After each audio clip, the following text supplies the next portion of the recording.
સ્વાધ્યાયનો 4.15 10 centimetre લંબાઈ અને 10⁻³ metre square આડછેદના ક્ષેત્રફળ ધરાવતા વિસ્તારમાં 100 ગાઉસનું ચુંબકીય ક્ષેત્ર જરૂરી છે. અને આ ચુંબકીય ક્ષેત્ર કેવું જરૂરી છે? તો નિયમિત. એક ગૂંચળાના તારની મહત્તમ વિદ્યુત પ્રવાહ ધારણ કરવાની ક્ષમતા 15 એમ્પિયર છે તથા તેના કેન્દ્રની આસપાસ એકમ લંબાઈ દીઠ વધુમાં વધુ 1000 આટા પર મીટર વીંટાળી શકાય છે. આ માટે જરૂરી એવા સોલેનોઇડની યોગ્ય રચના સમજાવો. ધારો કે તેના કેન્દ્રમાં ફેરોમેગ્નેટિક દ્રવ્ય નથી. વિદ્યાર્થી મિત્રો, આપણને 10 સેન્ટીમીટર લંબાઈ અને 10⁻³ મીટર સ્ક્વેર જેટલો વિસ્તાર આપેલો હોય તેમાં ચુંબકીય ક્ષેત્ર કેટલું? તો 100 ગોસ જેટલું નિયમિત જોઈએ છે.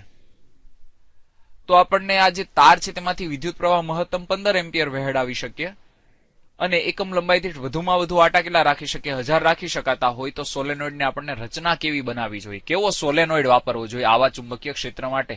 10 સેન્ટીમીટર લંબાઈમાં અને 10⁻³ મીટર સ્ક્વેર આડછેદમાં તથા જે 100 ગોસનું હોય એવું આપણને કંઈક મળવું જોઈએ. તેના માટે આપણે સોલેનોઇડ કેવો હશે તે વિચારવાનું છે. વિદ્યાર્થી મિત્રો, આપણે સોલેનોઇડના અંદરના ભાગમાં ચુંબકીય ક્ષેત્ર જાણીએ છીએ. સોલેનોઇડના અંદરના ભાગમાં ચુંબકીય ક્ષેત્ર, અંદરના ભાગમાં ચુંબકીય ક્ષેત્ર જેનું સૂત્ર શું થાય છે? તો B બરાબર μ0 NI. B બરાબર μ0 NI. હવે અહીંયા આપણે જોઈ શકો ચુંબકીય ક્ષેત્ર તો આપણું 100 ગોસનું જ હોવું જોઈએ, એટલે કે ફિક્સ છે. NI છે, I ની આપણને મહત્તમ ક્ષમતા અને નંબર ઓફ ટન પર મીટરની પણ આપણને મહત્તમ ક્ષમતા આપી દીધી છે.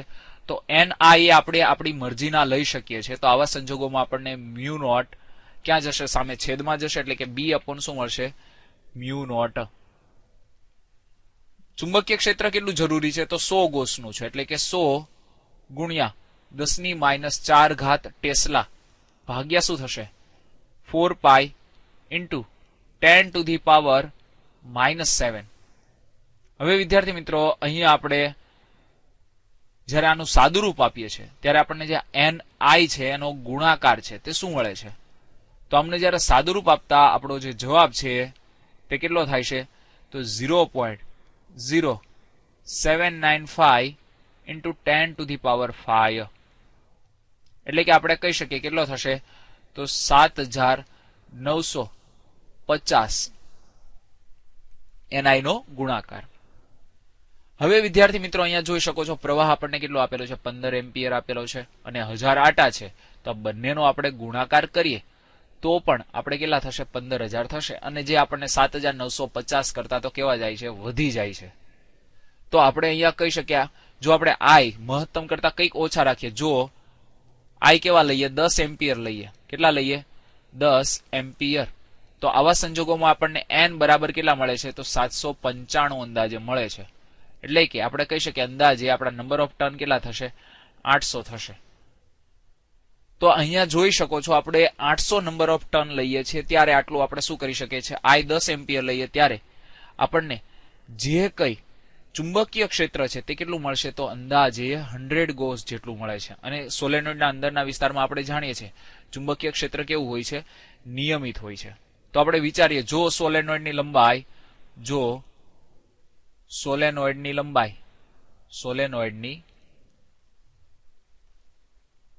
લંબાઈ કેટલી લેવામાં આવે? 50 આપણે શું લઈએ? સેન્ટીમીટર લઈએ. 50 સેન્ટીમીટર. અને તેમાં આટા કેટલા હોય? 400 આટા હોય. આશરે 400 આટા હોય. અને ત્રિજ્યા કેટલી હોય? ત્રિજ્યા 4 સેન્ટીમીટર હોય. 4 સેન્ટીમીટર. તથા વહેતો પ્રવાહ કેટલો હોય? I બરાબર 10 એમ્પિયર હોય. તો આપણે શું કરી શકીએ છીએ? યોગ્ય આપણે જે કઈ ચુંબકીય ક્ષેત્ર મેળવવું છે, 100 ગોસનું ચુંબકીય ક્ષેત્ર મેળવી શકાય છે.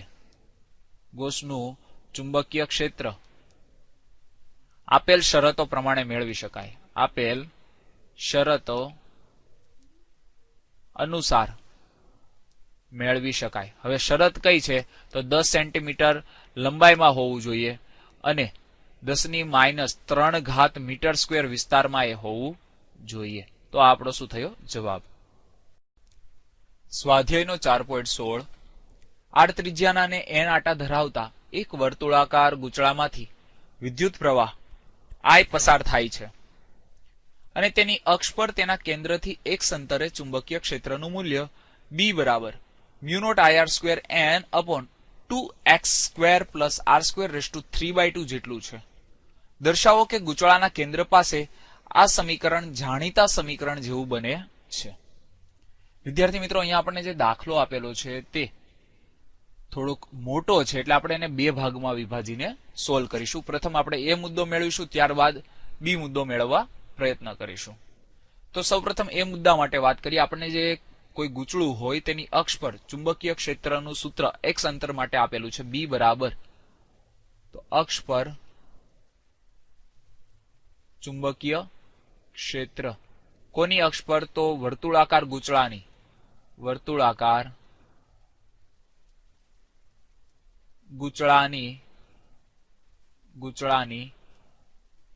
અક્ષ પર ચુંબકીય ક્ષેત્ર B બરાબર શું થાય? તો μ0 I r² n ભાગ્યા શું થશે? 2x² + r² શું થશે? 3/2. હવે આપણને શું કહે છે? દર્શાવો કે ગૂંચળાના કેન્દ્ર પાસે આ સમીકરણ જાણીતા સમીકરણ જેવું મળે છે.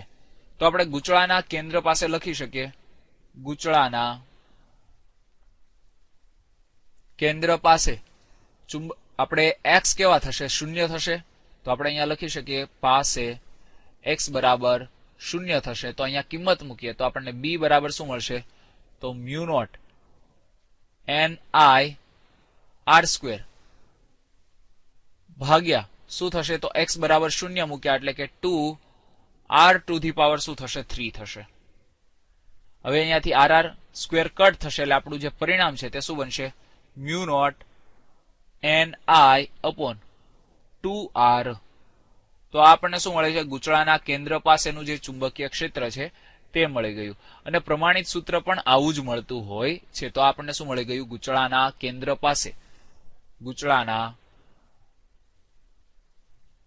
કેન્દ્ર પાસે ચુંબકીય ક્ષેત્ર, કેન્દ્ર પર ચુંબકીય ક્ષેત્ર. હવે વિદ્યાર્થી મિત્રો, બી મુદ્દાની વાત કરીએ તો બે સમાંતર અને એક અક્ષ પર આવેલા સમાન ત્રિજ્યાના r ત્રિજ્યાવાળા ગૂંચળા વિચારો કે જેમના આટાની સંખ્યા કેટલી છે?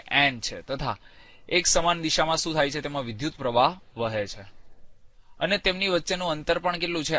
r છે. તો દર્શાવો કે બે ગૂંચળાના મધ્યમાં તેમની અક્ષ પર આવેલા બિંદુની આસપાસ r ની સરખામણીમાં નાના અંતર સુધી ચુંબકીય ક્ષેત્ર કેવું હશે?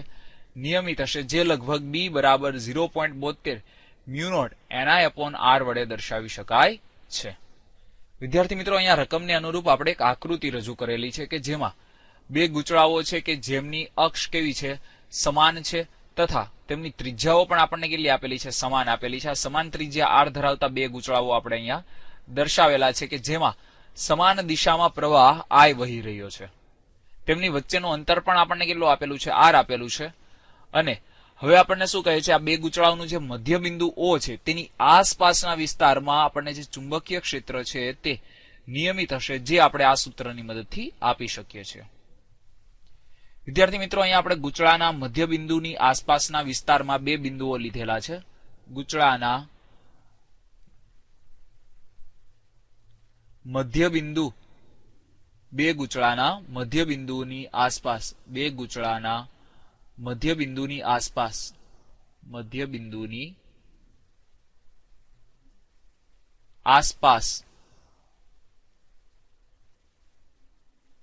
ના વિસ્તારમાં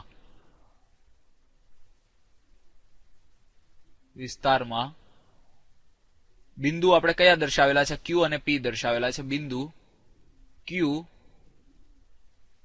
અને P દર્શાવેલ છે. મિત્રો આ ત્રણે ત્રણ બિંદુએ આપણે ચુંબકીય ક્ષેત્ર મેળવી લઈએ. તો સૌ પ્રથમ આપણે બિંદુ ક્યુ પાસે ચુંબકીય ક્ષેત્ર મેળવીએ. કોના કારણે? તો આ બંને ગૂંચળાઓના કારણે. બિંદુ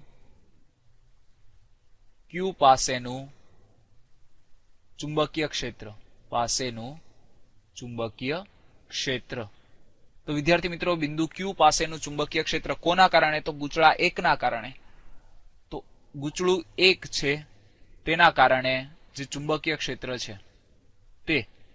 હવે અક્ષ પરનું જે ચુંબકીય ક્ષેત્ર છે તે આપણે જાણીએ છીએ બી બરાબર શું થાય? તો મ્યુ નોટ, જેને આપણે B1 વડે રજૂ કરીએ. B1 ઇઝ ઇક્વલ ટુ શું થશે? મ્યુ નોટ NIR² ભાગ્યા શું થશે? 2x². હવે x તરીકે અહીંયા અંતર કેટલું થશે? જોઈ શકો બિંદુ ક્યુ નું અંતર છે તે r/2 માઇનસ કેટલું થશે? d થશે. r/2 માઇનસ d થશે. આ આપણને શું મળી ગયું? x² મળી ગયા. કારણ કે આપણે અહીંયા x² આવશે. x² plus r² rays two 3/2. હવે વિદ્યાર્થી મિત્રો આપણે અહીંયા શરૂઆતમાં જ વાત કરી કે આપણી જે શરત છે તે શું છે? તો r છે એની સરખામણીમાં અંતર કેવું છે? નાનું છે. એટલે કે d કેવા હશે?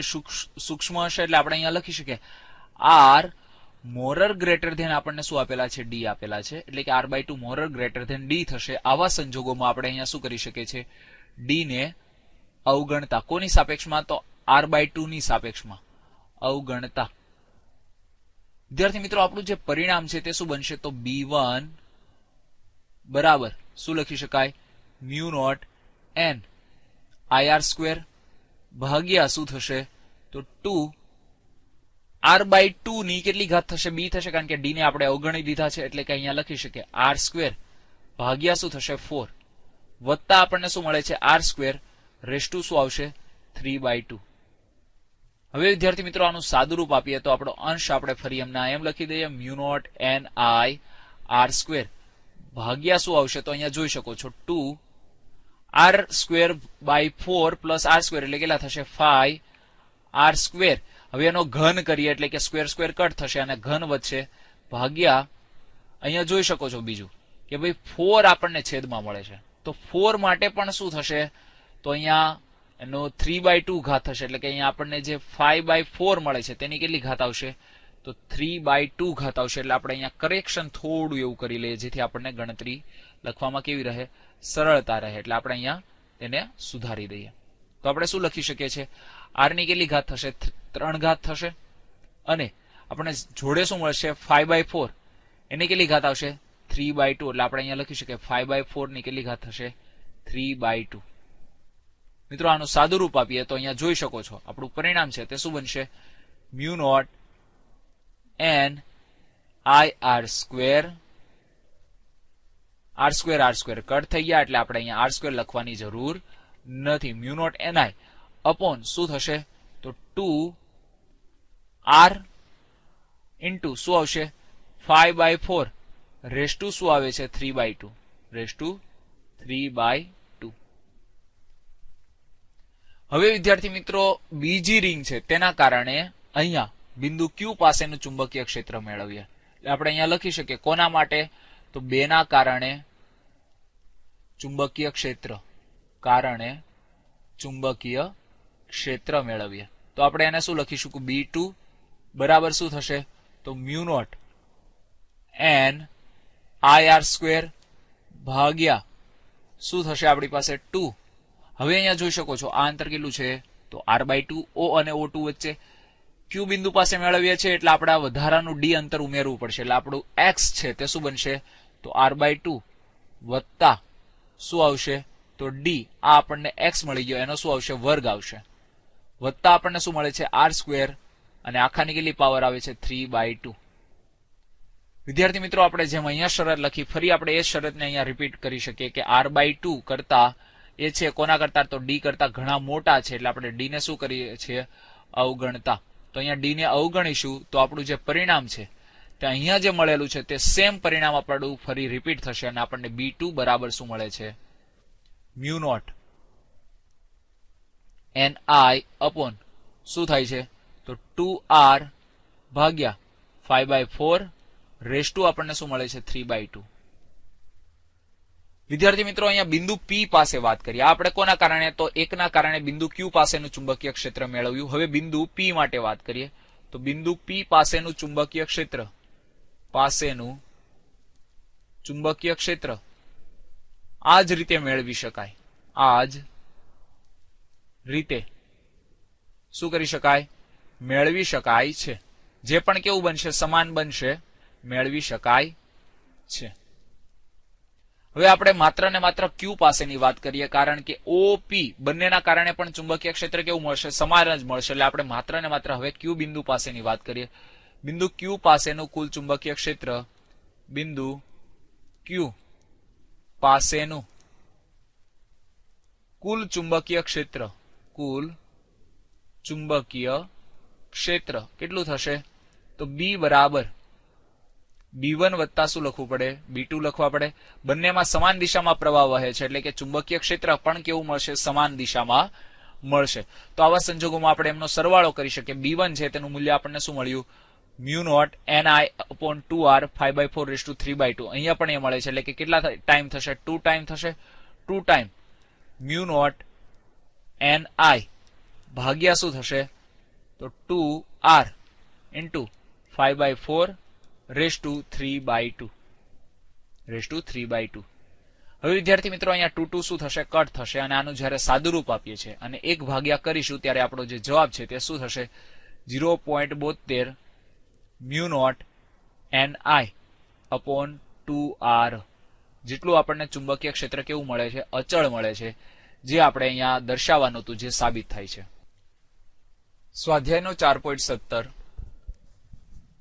25 સેન્ટીમીટર આંતરિક ત્રિજ્યા અને 26 સેન્ટીમીટર બહારની ત્રિજ્યા ધરાવતા એક ટોરોઇડના કોર કે જે ફેરોમેગ્નેટિક દ્રવ્યની નથી તેની આસપાસના તારના 3500 આટા વીંટાળેલા છે.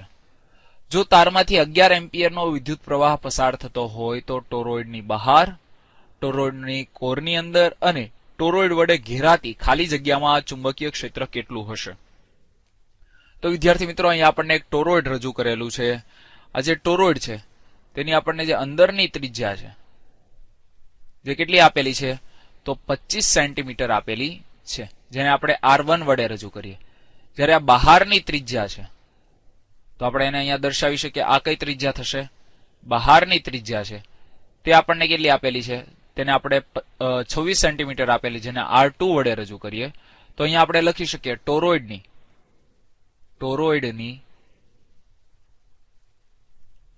સરેરાશ ત્રિજ્યા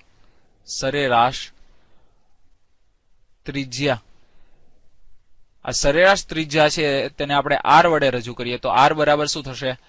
R1 વત્તા R2 ભાગ્યા શું આવશે? 2 આવશે.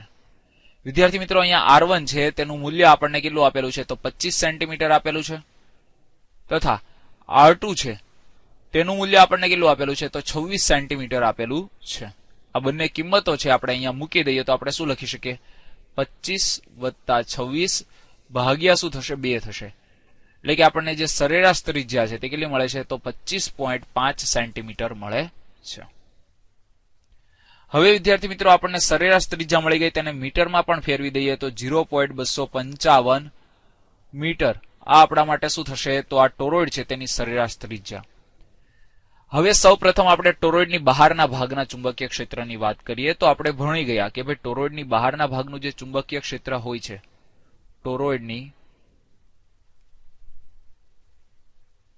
બહારના ભાગનું ચુંબકીય ક્ષેત્ર, બહારના ભાગનું ચુંબકીય ક્ષેત્ર કેટલું થતું હોય છે? શૂન્ય થતું હોય છે. કારણ કે આપણે જો આ બહારના ભાગમાં કોઈ એમ્પિયર લૂપ વિચારીએ તો જેટલા પ્રવાહ દાખલ થાય છે એટલા જ પ્રવાહ શું આવે છે? બહાર આવે છે. એટલે ઘેરાતો કુલ વિદ્યુત પ્રવાહ કેવો થતા? શૂન્ય થતા. ટોરોઇડના બહારના ભાગનું જે ચુંબકીય ક્ષેત્ર છે તે B બરાબર આપણે જાણીએ છીએ શું બનતું હોય છે? શૂન્ય બનતું હોય છે. હવે ટોરોઇડની કોરની અંદરનું ચુંબકીય ક્ષેત્ર મેળવીએ. ટોરોઇડની કોરનું ચુંબકીય ક્ષેત્ર, હવે જેનું સૂત્ર આપણે જાણીએ છીએ શું થાય? તો B બરાબર μ0 Ni અને સ્મોલ એન એટલે શું થશે? એકમ લંબાઈ દીઠ આટાની સંખ્યા, એટલે કે કુલ આટા ભાગ્યા શું આવશે? પરિઘ આવશે, એટલે કે 2 પાઈ આર, જે આપણે સરેરાશ પરિઘ ત્રિજ્યા મેળવેલી છે તે અહીંયા વાપરીશું. મ્યુ નોટ ની વેલ્યુ એટલે કે 4 પાઈ ઇન્ટુ 10⁻⁻7 થશે. એન એટલે કે આટાની સંખ્યા અહીંયા આપણને કેટલી આપેલી છે? તો એન બરાબર આપણને અહીંયા આપેલા છે 3500 આટા કહેલા છે. તો આપણે અહીંયા લખી દઈએ 3500. આ કિંમત આપણે અહીંયા મૂકી દઈએ 3500. તથા વિદ્યુત પ્રવાહ આઈ છે તેમાંથી કેટલો વહે છે? તો અહીંયા આપણને વિદ્યુત પ્રવાહ આઈ નું મૂલ્ય આપેલું છે 11 એમ્પિયર. ભાગ્યા શું થશે? 2 પાઈ આર. આર આપણે જે મીટરમાં ફેરવ્યા તે 0.255 મીટર છે. વિદ્યાર્થી મિત્રો, આનું જયારે આપણે સાદું રૂપ આપીએ છીએ ત્યારે આપણને કોર છે તેની અંદરના ભાગનું જે ચુંબકીય ક્ષેત્ર છે તે આશરે કેટલું મળે છે? 3.02 ગુણ્યા 10⁻² ટેસ્લા મળે છે. અને તે કોને અનુરૂપ છે? તો આર બરાબર કેટલા? તો 25.5 સેન્ટીમીટરને અનુરૂપ છે. તો આ વસ્તુને પણ ખાસ ધ્યાનમાં રાખીશું. હવે વિદ્યાર્થી મિત્રો, ટોરોઇડ વડે ઘેરાતી ખાલી જગ્યામાં ચુંબકીય ક્ષેત્રની વાત કરીએ તો અહીંયા લખી શકીએ ટોરોઇડ વડે ઘેરાતી ખાલી જગ્યામાં ચુંબકીય ક્ષેત્ર. ખાલી જગ્યામાં ચુંબકીય ક્ષેત્ર. આ ચુંબકીય ક્ષેત્ર છે આ વિસ્તારમાં. તો અહીંયા જો આપણે એમ્પિયર લૂપ વિચારીશું તો તે આપણા જે ટોરોઇડ છે તેની ત્રિજ્યા કરતા કેવું મળશે? ઓછું મળશે એમ્પિયર લૂપ. અને આવા સંજોગોમાં એક પણ પ્રવાહ ગાળો એનાથી ઘેરાવાનો નથી, એટલે તેના કારણે પણ જે અહીંયા ચુંબકીય ક્ષેત્ર ઉદ્ભવશે તે કેવું બનશે? શૂન્ય બનશે. તો આપણા શું થયા જવાબ?